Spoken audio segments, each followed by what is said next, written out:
বলছে যদি কোনো ব্যক্তির কাছে ঋণ করে মারা যায়, যদি কোনো ব্যক্তির কাছে ধার করে মারা যায়, তাকে তার বাড়ির কুকুর হয়ে সেই ঋণ পরিশোধ করতেই হবে। তাহলে কুকুরের নৈতিক চরিত্র জ্ঞান আছে, মানুষেরও আছে, কিন্তু ব্যবহার করে না।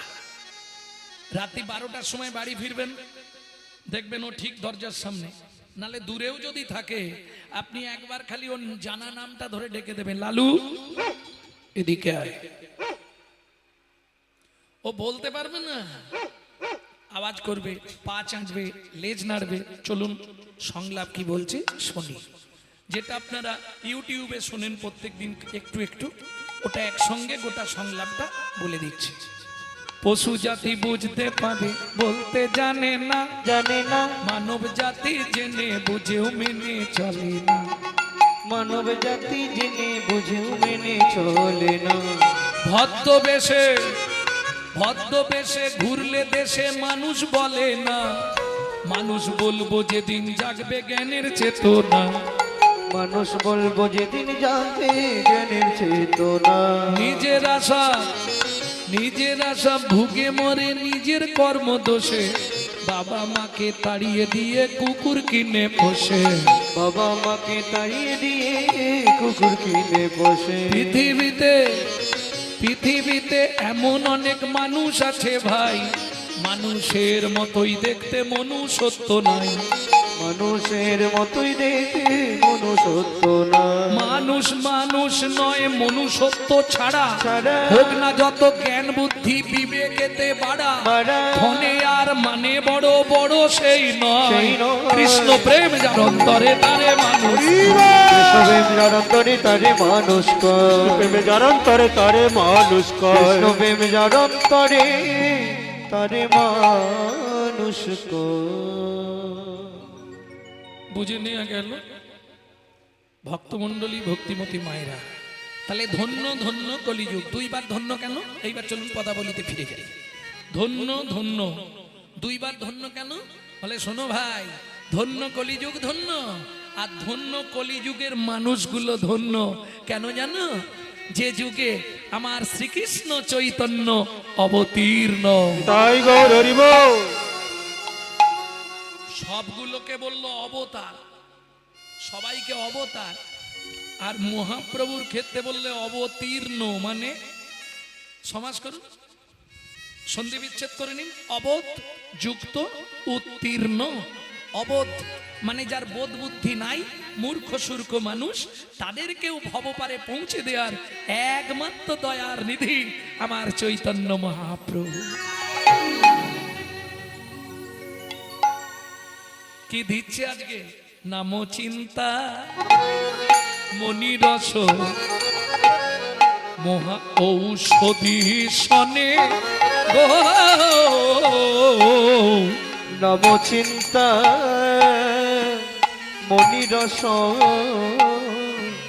মহৌষধি সনে সনে গো, বলি অনুমান ভক্তি মধু মিশালো যতনে যতনে গো, অনুমান ভক্তি মধু মিশালো যতনে যতনে গো। ও মায়েরা, পদাবলী শুনলে হবে না, পদের পদার্থটা বুঝতে হবে, নালে লস। আস্তে, পদ মানে পদার্থ, যদি তার না বুঝলে অর্থ, তাহলে রাত্রি জেগে বসে থাকা সব ব্যর্থ, আর ব্যর্থ মানেই জীবনের সব সমাপ্ত। অনিত্বানি শরীরানি বিভব নৈব স্বাৎসত্বং নিত্বাং সন্নিহিতাং মৃত্যুং কর্তব্যং ধর্ম সঞ্চয়।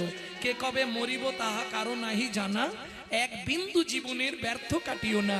নারীকে জানিও মা, ঐশ্বর্যকে জানিও মাটি, সদা সত্য উচ্চারিবে বাহির ভিতর খাঁটি। নাম চিন্তামণি রস। এরকম অনেক ব্যক্তি আছে যাদের বাড়ির লোক হরিনাম শোনা পছন্দ করে না, আছে না? কারো দেখবেন স্ত্রী শুনতে চায়, স্বামী শুনতে চায় না, কারো স্বামী শুনতে চায়, স্ত্রী শুনতে চায় না। ধরুন শুনতেই দেবেন, এই হরিনাম শুনতে যাবে না, কি করবে? আপনি হরিনাম করবেন, সবার আগে আপনার স্বামী বাধা দিয়ে দিবেন, নালে বাড়ির লোক বাধা দেবে, নালে পাড়ার লোক বাধা দেবে। তাহলে যে বলতে পারবেন না হরিনাম, সে শুনলেও কাজ। বলে কি শুনবো, কিছু বুঝতে পারিনি। আসতে তারও উত্তর আছে আমার কাছে। কি শুনবো, কিছু বুঝতে পারিনি।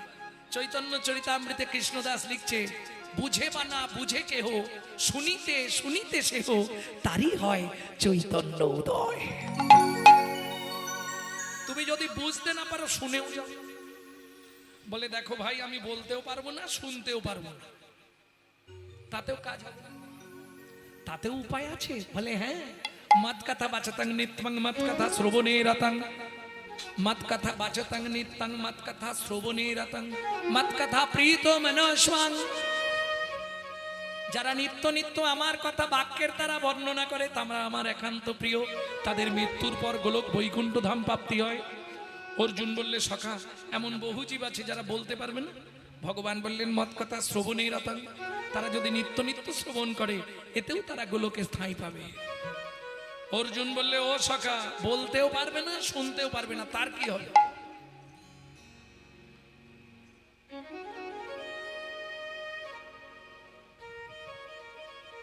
তার উপায় আছে। মত কথা প্রীত মনসা। দাপরের কথাটা, সংস্কৃত শ্লোকটা মহাপ্রভু বাংলায় ভেঙে দিলেন। নাম চিন্তামণি রস।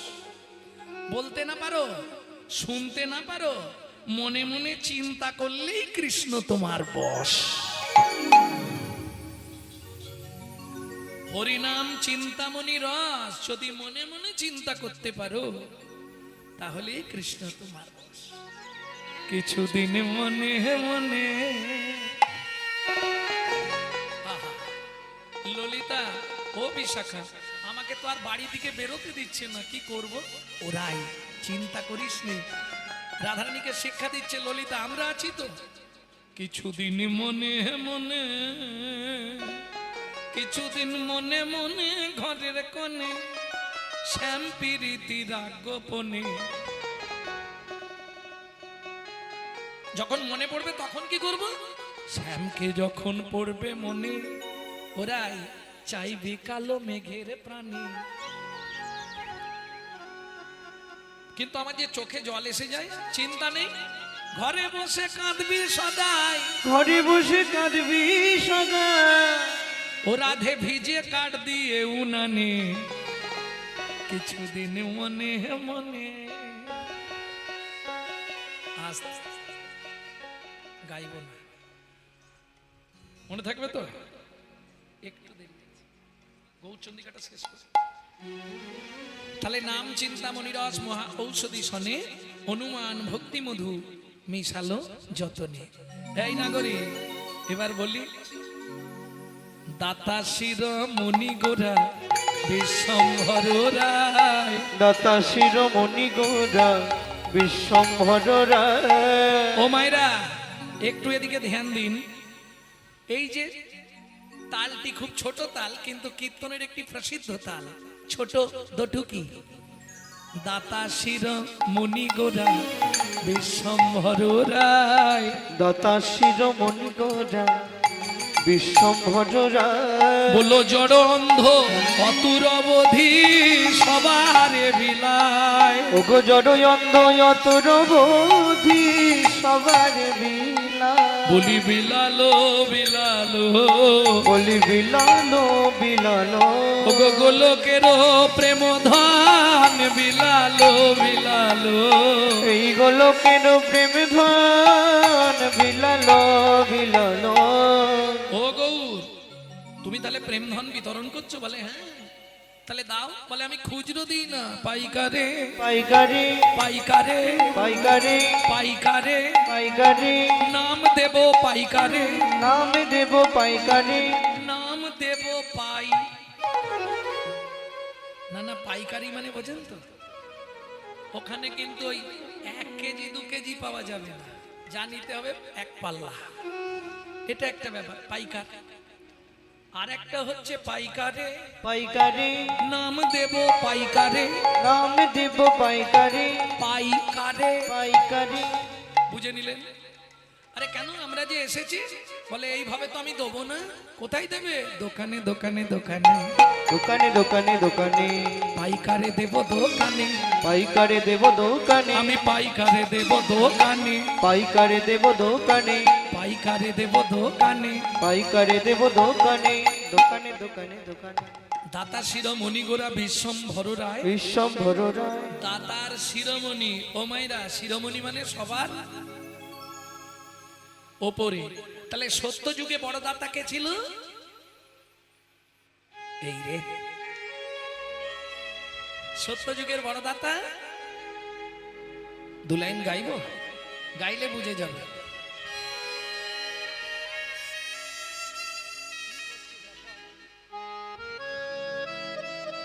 সত্য যুগের বড় দাতা কে ছিল?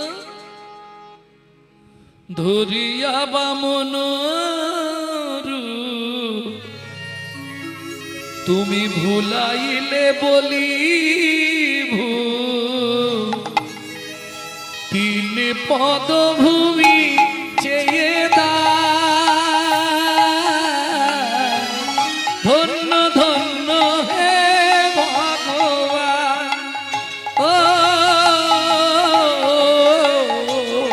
ধরিয়া বামন রূপ, তুমি ভুলাইলে বলিব তিনি পদভূমি কৃষ্ণ চৈতন্য প্রভু নিত্যানন্দ শ্রী অদ্বৈত গদাধর শ্রীবাসাদি গৌর ভক্ত বৃন্দ। ভজ শ্রী কৃষ্ণ চৈতন্য প্রভু নিত্যানন্দ শ্রী অদ্বৈত আর এক ঘর বাকি আছে। শ্রীবাসাদি গৌর ভক্তবৃন্দ। ভজ শ্রী কৃষ্ণ চৈতন্য প্রভু নিত্যানন্দ হরে কৃষ্ণ হরে রাম শ্রী রাধা গোবিন্দ। ভজ শ্রী কৃষ্ণ চৈতন্য প্রভু নিত্যানন্দ শ্রী অদ্বৈত গদাধর শিবাসাদি গৌর ভক্তবৃন্দ। ওইখান থেকেই দৌড় দিয়েছে। বৃষ্টিটা আসার আগে ঘরে ঢুকে যেতে হবে আসতে। ঠিক মাঝ রাস্তায় এসছে, বিধির বিধানকে করে খণ্ডন। ভিক্ষার ঝুলি কাঁধে, হাতে করতাল, কড়কড় খড়াত করে মাথার ওপর বজ্রাঘাত পড়ে গেল। দাউ দাউ করে জ্বলছে সনাতনের দেহটা, রাস্তার মধ্যে পড়ে গেল। ছটপট ছটপট করতে করতে শেষ নিঃশ্বাস ত্যাগ করলো।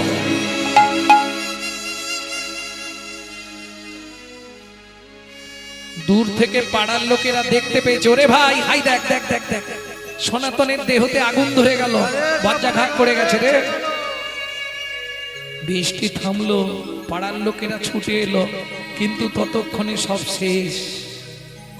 শুধু দুই কান দিয়ে রক্ত গড়িয়েছে আর গোটা দেহটা কালো ঝুল হয়ে গেছে। চল পদ্মাকে একটা খবর দি। পদ্মা পদ্মা, জ্যাঠামশাই ও ওর সঙ্গে দেখা করতে এসছেন, ও ভিক্ষায় গেছে, এই বৃষ্টি থেমেছে, এবার চলে আসবে। পদ্মা, উনুনে কি বসিয়েছো? ওই তো বলে গেল তুমি ভাতের জলটা বসাও, আমি ভিক্ষা করে চাল নিয়ে আসছি। ওটা নাবিয়ে দাও মা। কেন মেসমশাই, কিছু হয়েছে? না না, তুমি ওটা নামিয়ে দাও, তারপর বলছি। বলুন না, কিছু জানেন আপনারা? কথা বলছেন না কেন? বলুন না, আমার স্বামীর কিছু হয়েছে। ফিরে আসবে না মনের মানুষ কোন দিন ঘরে। ফিরে আসবে না মনের মানুষ কোনো দিন ঘরে। বিধি তারে কেড়ে নিয়েছে, বিধি তারে কেড়ে নিয়েছে, চিরদিনের তরে ফিরে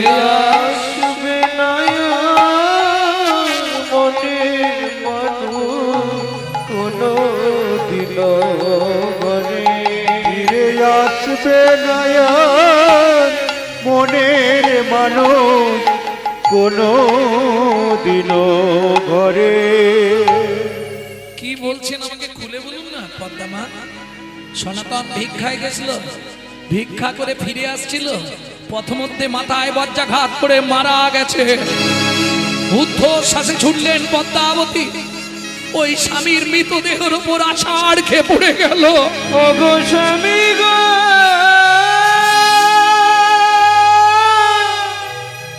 একবার কথা বলো,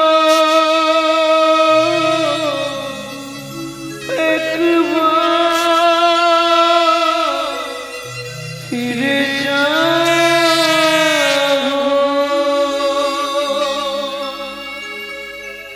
জানি না কি এমন অপরাধ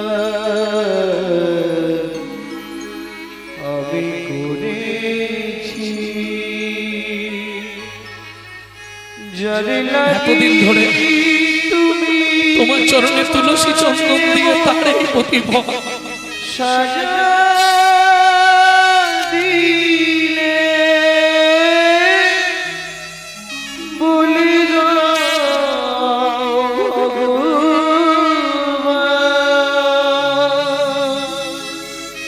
কোন জনমের অপরাধে আমি স্বামী হারা হলাম।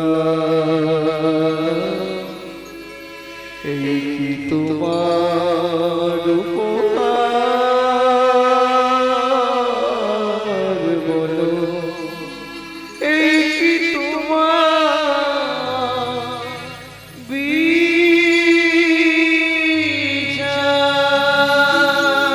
ও বিধির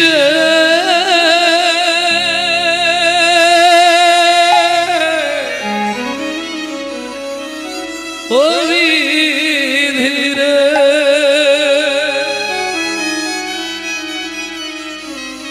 সুখের সাগর শুকায়ে গেল, দুঃখ রবির তাপে সুখের সাগর শুকায়ে গেল, কঠিন রবির তাপে। কি জানি কি লাগি পতি কেড়ে নিলে, কোন জনমের পাপে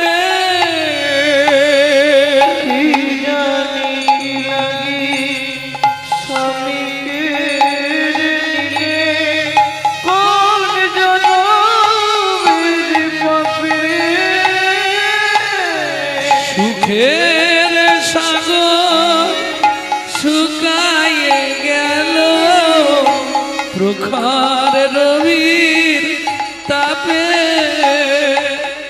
সুখের সাগর শুকায়ে গেল, প্রখর রবির তাপে।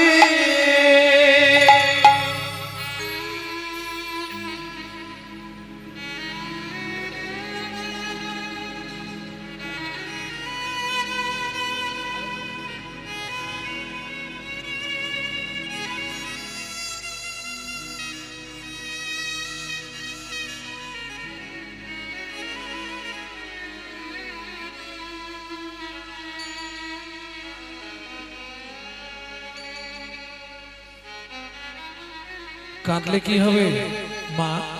চলো আমরা পাড়ার ছেলেরা মিলে অন্ত্যেষ্টিক্রিয়া শেষ করে দিই। 4 বছরের ছেলে মাধব, ও মা বাবা রাস্তায় শুয়েছে কেন? বাবাকে গিয়ে ঘরে শুতে বলো না। ও মা বাবা রাস্তায় ঘুমাচ্ছে কেন? বাবাকে গিয়ে ঘরের মধ্যে ঘুমাতে বলো না। খোকা, বাবা আর কোনোদিন সাড়া দেবে না। ও মা বাবা চলে গেছে, হ্যাঁ আমিও বাবার সঙ্গে যাব। দূর বোকা ছেলে, বলতে নেই বাবা চল। 4 বছরের ছেলে বাবার মুখে আগুন দিচ্ছে।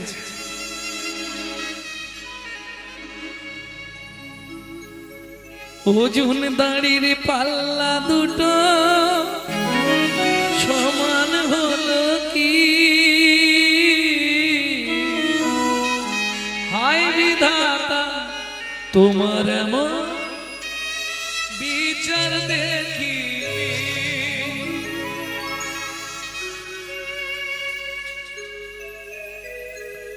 অন্ত্যেষ্টিক্রিয়া শেষ করে বাড়ি ফিরে এলেন। বাবা প্রত্যেকদিন ভিক্ষা করতে চলে যেত। পাড়ার লোকেরা সাহায্য দেবে কত দূর পর্যন্ত, ঘাট সাধ্য, আর তো তারপর কেউ দেবে না, কি করবে?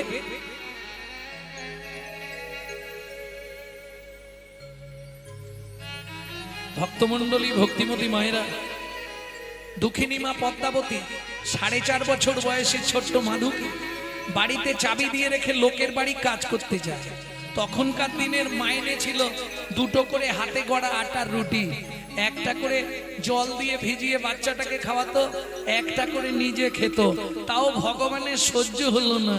কাজের শেষ বাবুর বাড়ির কাজ, আঁচল পেতে দাঁড়ায়, 2টো করে রুটি ছুঁড়ে দেয় আঁচলে। আজকে রুটি 2টো মাটিতে পড়ে গেল। আর ওই যে বলে কারো সর্বনাশ আর কারো ব্যাস, কুকুর রুটি 2টো নিয়ে চলে গেল। কেঁদে উঠলো দুঃখিনী মা পদ্মাবতী। বাড়ি ফিরবো কি করে? বাড়ি ফেরার সঙ্গে সঙ্গে ছেলেটা ছুটে আসবে, মা খাবার এনেছো মা? বলুন তো মায়েরা, মা হয়ে যদি একটা মাত্র ছেলেকে 2টো পেট ভরে খেতে দিতে না পারি, আমার মনে হয় মাতৃত্বের জীবনে এর থেকে বড় দুঃখ, বড় কষ্ট আর কিছু থাকতে পারে না। দুঃখিনী মা পদ্মাবতী চোখের জল ফেলতে ফেলতে বাড়ি ফিরে চাবিটা খোলার সঙ্গে সঙ্গে মাধু ছুটে এসছে, মা খাবার এনেছো মা? একই মা, তোমার চোখে জল কেন মা? কেউ কিছু বলেছে? ও মা, কেউ কি তোমায় মেরেছে? বলো না মা, তুমি কাঁদছো কেন? ও মা, আজকে তোমার আঁচলে খাবার বাঁধা নেই মা, খুব খিদে পেয়েছে জানো মা, কিছু একটু খেতে দাও না মা, খুব খিদে পেয়েছে, কিছু একটু খেতে দাও না মা। বলুন তো মায়েরা, এই সময় মায়ের বুকের ভেতরটা কি হয়? মাধু, দুঃখ করিস না বাবা, আমি এক্ষুনি পাড়া থেকে তোর জন্য খাবার এনে দিচ্ছি। যার বাড়ির সামনে যায় সেই দরজা বন্ধ করে দেয়। কি করবে মা? ভাত না দাও, ভাতের একটু ফ্যান আমাকে দাও, ওটা নুন দিয়ে গুলে খাওয়ালেও ছেলেটা বাঁচবে। সারা পাড়ার লোক কেউ যখন কিছু দিল না, দুঃখিনী মা পদ্মাবতী বাড়ি ফিরে আসছে, চোখের জল ফেলতে ফেলতে মনে মনে চিন্তা করলো, ছলে বলে কলে কৌশলে রাতে মাধুকে ঘুম পাড়িয়ে দিয়ে আমি নদীর জলে আত্মহত্যা করে মরবো। কি হবে মাতৃত্বের অহংকার নিয়ে বেঁচে থেকে? সকাল হলেই ছেলেটা আবার বলবে, মা 2টো খেতে দাও না মা। আজকে হয়তো কাহিনীটা অনেকের মনে হবে গল্প, কিন্তু এমন একটা দিন অনেক ফ্যামিলিতেই গেছে, অনেক ফ্যামিলিতে এরকম দিন গেছে গো। কারণ আমার মা লিভার ক্যান্সার নিয়ে 22 বছর বেঁচে ছিলেন, যার প্রেসক্রিপশনে লেখা ছিল 60 দিন বাঁচবে। মাকে বললাম, মা তোমার কি কি ইচ্ছা আছে বলো। মা বললে, বাবা কিচ্ছু চাইনি, একটা গোবিন্দ মন্দির করে একটু প্রসাদের ব্যবস্থা করে দে। দিনান্দার 6 মাসের মধ্যে মন্দির কমপ্লিট করে বিগ্রহ এনে প্রতিষ্ঠা করে নিত্য প্রসাদের ব্যবস্থা করে দিলাম। 22টা বছর মা প্রত্যেক দিন 1 লক্ষ করে হরিনাম করে চালিয়ে দিল। আমার জীবনের মহা সাক্ষী ছিল আমার মা। স্কুল যাব কিচ্ছু নেই, মা লোকের বাড়ি থেকে ফ্যান চেয়ে এনে নুন দিয়ে গুলে দিত, আমি খেয়ে স্কুল করেছি। এই কথাগুলো বলতে গেলে নিজের বুকটা আগে ফেটে যায়।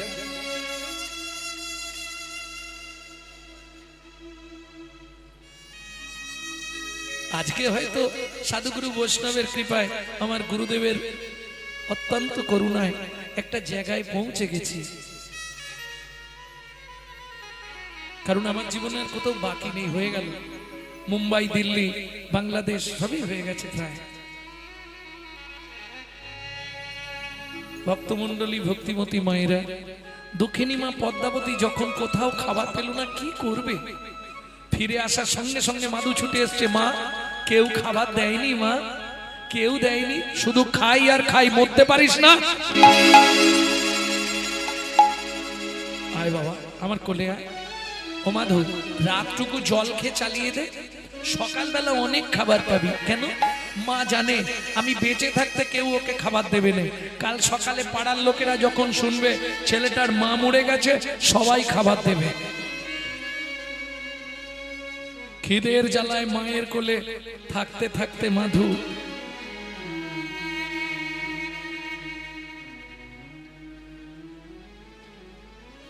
মায়ের শাড়ির আঁচলটা ওই দাঁত দিয়ে চেপে ধরে ঘুমিয়ে গেছে।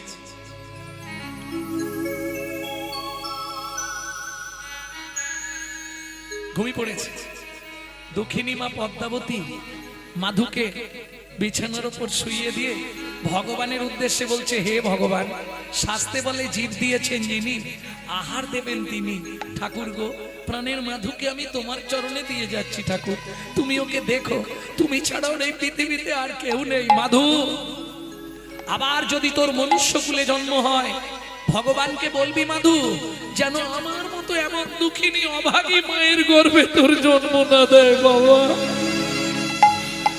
এই বলে দুঃখিনী মা পদ্মাবতী যেই না চলে যেতে যাবে, কি হলো, আঁচলের টানে মাধু জাগিয়া উঠিল।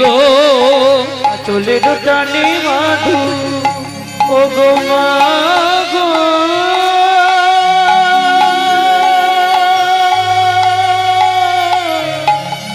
যেও না।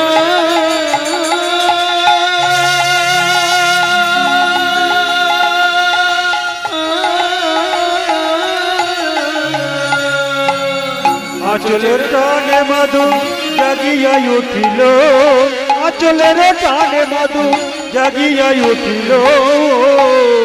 মা আমায় ফেলে যেও না মা, কাঁদিতে লাগিল। আমায় ফেলে যেও না, কাঁদিতে লাগিল। মা গো, আমি কি তোমার এতই বোঝা, আমি কি তোমার এতই বোঝা, আমি আর খাবার চাইব না মা, আমি কি তোমার এতই বোঝা, আমি আর খাবার চাইব না, তুমি আমায় ফেলে যেও না। হরি হরি হরি চাইব না, আমায় ফেলে যেও না, আমি আর খাবার চাইব না। আমি কি তোমার এতই বোঝা। ও মামা, খিদের জ্বালা সহ্য করতে না পারলে মরে যাব সেও ভালো, তবু তোমাকে কোনোদিন খাবার চাইবো না মা, তুমি শুধু কথা দাও, ছোটবেলায় বাবা মরে গেছে, তুমিও যদি চলে যাও, বলো না মা আমি কার কাছে থাকবো। আর কোনো মা যেতে পারবে? ছুটে গিয়ে পদ্মাবতী মাধুকে বুকের মধ্যে জড়িয়ে ধরলো। 4.5-5 বছরের ছেলে মায়ের চোখের জলটা মুছিয়ে দিয়ে বলছে, মা তুমি কেঁদো না, তুমি কেঁদো না মা, কাল থেকে আমি সংসার চালাবো। ভাবুন, 4.5-5 বছরের ছেলে সংসার চালাবে বলছে, কি করে? পরের দিন সকালবেলা স্নান করে, ও মায়েরা, একে বলে পরিবেশ। ছোটবেলা থেকে আপনি যেমন তৈরি করবেন তেমন সন্তান জন্মাবে। স্নান করলেই আগে কোথায় যাচ্ছে মাধু? তুলসী তলায়। কেন? পৃথিবীতে ভক্তি পাবার একটাই রাস্তা হচ্ছে তুলসী গাছে জল দিতে হবে। আর এটা আপনারা জানেন তো, তুলসীকে জল দেওয়া মানে ঘুষ দেওয়া। তুলসী তুলসী নারায়ণ, তুমি তুলসী বৃন্দাবন, তোমার শিরে দিলাম জল, অন্তিমকালে দিও স্থল। এইবার অন্তিমকালে স্থল পাবেন কোথায়? গোলকে। অধিপতি দেবী হলেন তুলসী, কিন্তু মুশকিলটা কি জানেন? ওখানে 4 জন সাক্ষী দিতে হবে, নালে আপনাকে ঢুকতে দেবে না। 4 জন সাক্ষী আপনি কোথায় পাবেন? ভালো করে বুঝে নিন এই তত্ত্বটা। খুব গোপন তত্ত্ব আমি আপনাদের বলে দিচ্ছি, এত কষ্ট করে এত দুর্যোগের মধ্যেও আপনারা বসে আছেন এর জন্য বলবো। চারজন সাক্ষী কোথায় পাবেন? একজন আপনার হয়ে সাক্ষী দেবে সূর্যদেব, বাকি তিনজন কারা দেবে? ও মায়েরা, তুলসী গাছে জল দিতে গেলে তিনটে নিয়ম মেনে চলবেন। কোনো সময় ভিজে কাপড় পরে তুলসীর সামনে যাবেন না। 2, তুলসীর সামনে গিয়ে মুখ ফুটে কোনো মন্ত্র বলবেন না। কেন? আপনার থুতু যদি তুলসীর গায়ে ঠিকরে পড়ে মহাপাপ হয়ে যাবে। আর 3, এক হাতে ঘটি ধরবেন না, এক হাত দিয়ে জল দেবেন না, আর 2 হাতে ঘটি ধরবেন না। একই জ্বালারে বাবা, এক হাত দিয়ে জল দেবো না আর 2 হাতে ঘটি ধরবো না, তাহলে জলটা দেবো কি করে? একটা হাত থাকবে ঘটিতে আর একটা হাত থাকবে এই জায়গায়। এখানটা কি আছে? ঠিক কনুইয়ের বাঁ দিকে দেখুন একটা উঁচু ঢিপি আছে, ওখানে 3টে আঙুল দিয়ে দেখুন 3 দিকে 3টে গর্ত আছে। একদম আমি থাকতে থাকতে দেখে নিন। এরা 3 জন সাক্ষী দেবে। এরা 3 জন কারা?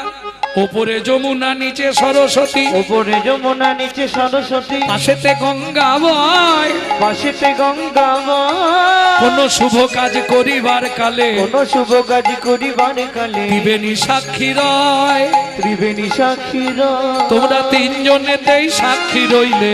জনেতেই সাক্ষী বলি গঙ্গা যমুনা সরস্বতী 3 জনেতেই সাক্ষী রইলে। গঙ্গা যমুনা সরস্বতী যেন কৃষ্ণ পদে থাকে মতি, হরি হরি হরি বল। সরস্বতী পদে থাকে মতি, গঙ্গা যমুনা সরস্বতী জনেতেই সাক্ষী রইলে, জনেতেই সাক্ষী রইলে।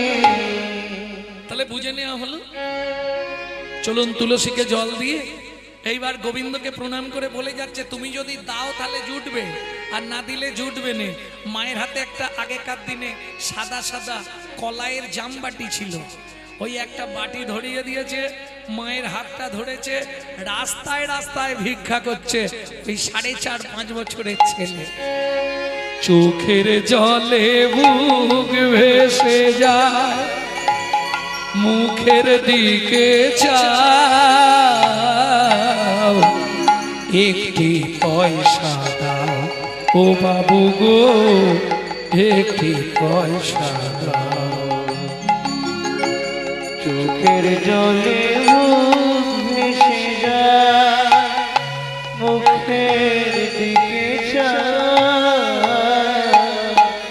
একটি পয়সা দাও বাবু গো, একটি পয়সা দাও বাবু গো, একটি পয়সা দাও। গৃহেতে গোবিন্দ সেবা ফিরিয়া তাকা, গৃহেতে গোবিন্দ সেবা ফিরিয়া তাকা, চোখের জলে বুক ভেসে যায়, মুখের দিকে চাও,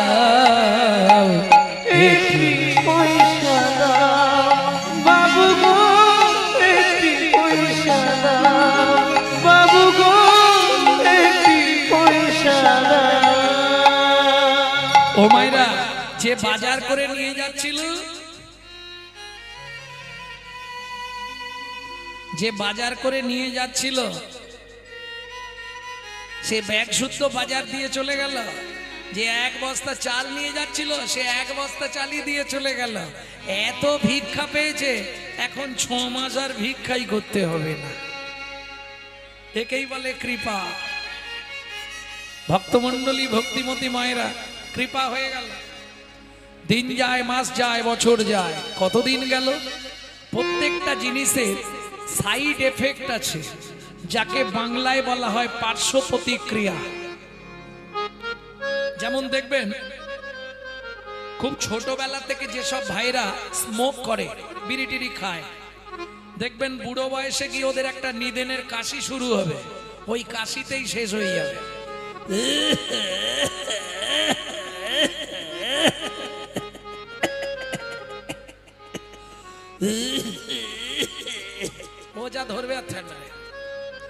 সাইড এফেক্ট, পার্শ্ব প্রতিক্রিয়া। 365 দিন যে ব্যক্তি আমিষ আহার করে, মাছ মাংস খায়, তার চলাফেরা কথাবার্তা হবে আসুরিক মনোভাব, অসুরের মতো। 365 দিন যে ব্যক্তি গোবিন্দের প্রসাদ পায়, তার চলাফেরা কথাবার্তা হবে দেবত্ব ভাব, দেবতার মতো। তাহলে এতক্ষণ জল হচ্ছিল, ভালোই ছিল, জলটা থেমে গিয়েই ভুল হয়ে গেল কি? আচ্ছা, তোমরা আমাকে একটা কথা বলে যাও, এখান থেকে তাড়াতাড়ি গেলে সেখানে তাড়াতাড়ি যেতে পারবে তো? এখান থেকে দেরি করে যাও, সেখানে ঝট করে চলে যাবে। আর এখান থেকে যদি তাড়াতাড়ি যাও, সেখানে যাওয়ার আগে ভুগ দেবে। যত করবি চালাকি, যাবার আগে বিছানায় ফেলে রগড়ে রগড়ে মারবো, তখন বুঝবি জ্বালাকি।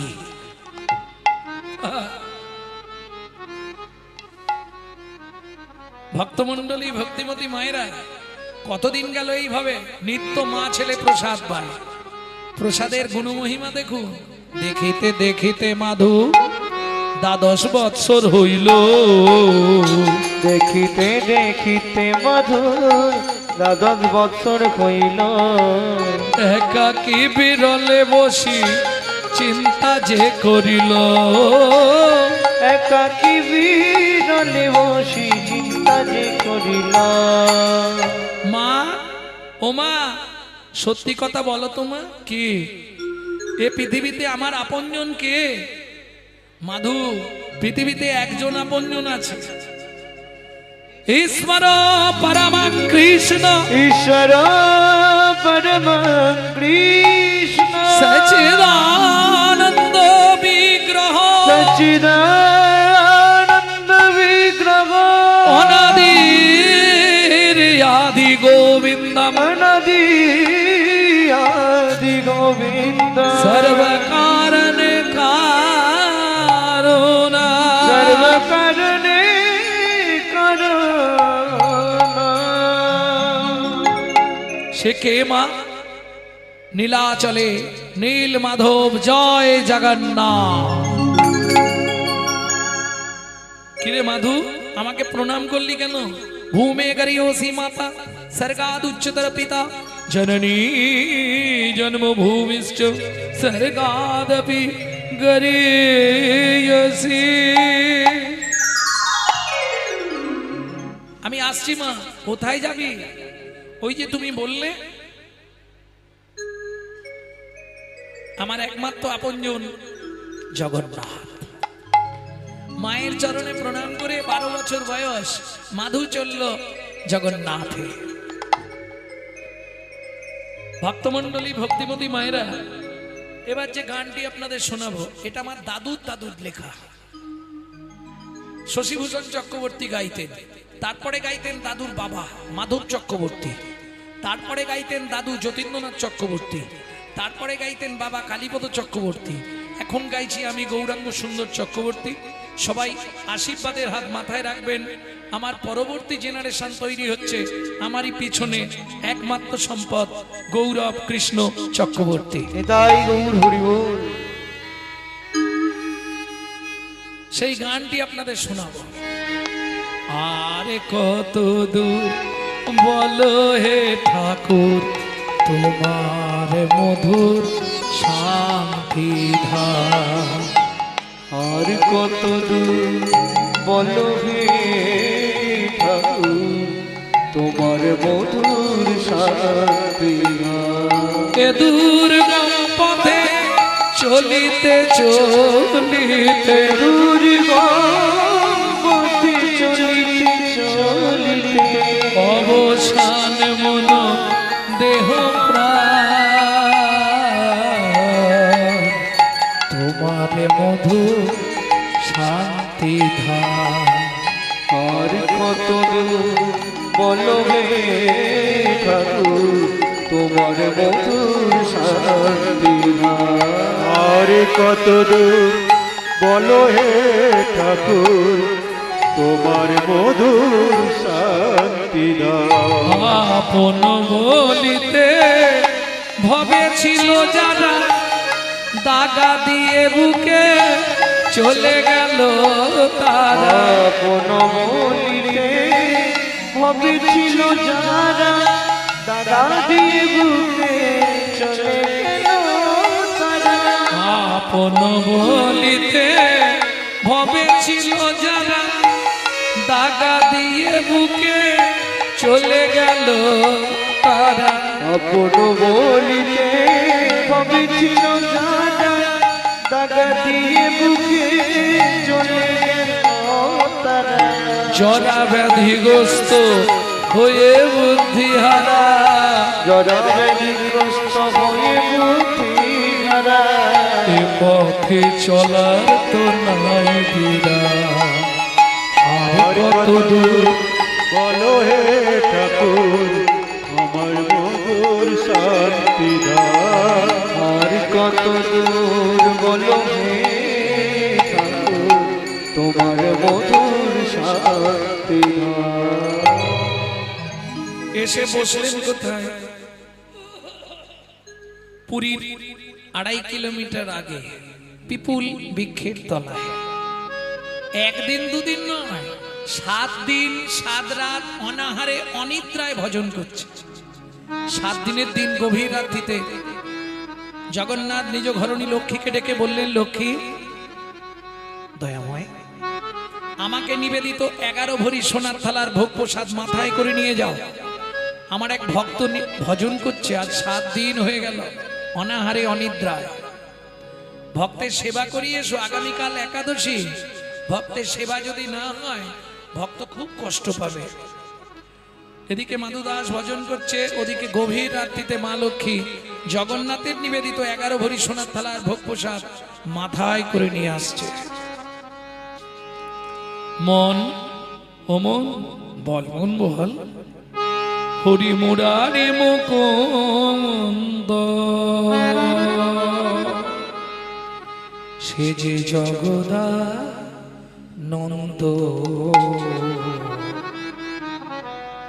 কৃষ্ণ নামের বর্ণে বর্ণে বর্ণে সুধা সুধা ঝরে ঝরে গো ও ও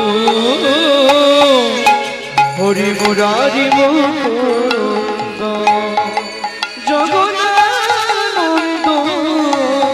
কৃষ্ণ নামের বর্ণে বর্ণে সুধা ঝরে গো গো গো। বুক ভরে যাবে। ও মায়েরা, এই যে এত দুর্যোগের মধ্যে এত রাত্রি অবধি বসে আছেন, লাভ কি হবে? বুক ভরে যাবে, অভাব মেটাবে, ত্রিতাপে জ্বালা আর রবে না রে। বুক ভরে যাবে, অভাব মেটাবে, ত্রিতাপ জ্বালা আর রবে না রে। ভজরে অন্ধ চরণার বিন্দ। তোরা ভজরে অন্ধ